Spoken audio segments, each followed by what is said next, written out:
আমাদের দেশে কিছু এলাকায় সৌদির সঙ্গে মিল রেখে একদিন আগে রোজা রাখে এবং একদিন আগে ঈদ করে। শরীয়ত তাদের ব্যাপারে কি বলে? একদিন আগে রোজা, একদিন আগে ঈদ, সৌদির সাথে মিল করে রাখা, এটাকে আমরা সঠিক মনে করি না।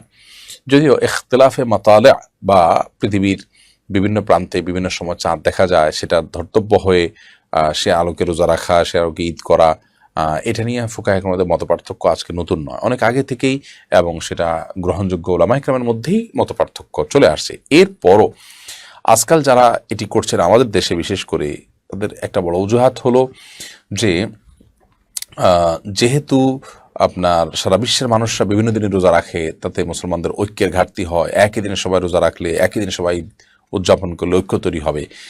যারা এই যুক্তিতে বাংলাদেশে ভিন্ন দিনে ঈদ এবং রোজা করছেন, তারা মূলত বাংলাদেশের যে বিষয়ে প্রায় সকল উলামায়ে কেরাম একমত, এরকম মীমাংসিত যে বিষয়ে সবাই ঐক্যবদ্ধ, তাদেরকে বিভক্ত করে দিচ্ছেন। অর্থাৎ ঐক্যবদ্ধ একটা জাতিকে বরং তারা ঐক্যের নামে আরও বিভক্ত করছেন। আমাদের দেশে বরং বিভক্তি তৈরি হচ্ছে, এটা অনুচিত এবং আমরা মনে করি গর্হিত কাজ। নবী করিম সাল্লাল্লাহু আলাইহি ওয়াসাল্লাম বলেছেন, সেদিন তোমরা রোজা রাখবে যেদিন ইয়মা আফতারান নাস, যেদিন ইয়মা ইয়াসুমুন নাস, যেদিন লোকেরা রোজা রাখে, আর সেদিন তোমরা ঈদ উদযাপন করবে, যেদিন সবাই ঈদ উদযাপন করে। তার মানে সমাজের সবাইয়ের কাছে চাঁদ দেখা যখন প্রমাণিত হয়েছে, সেটা তোমরা মেনে নিবে।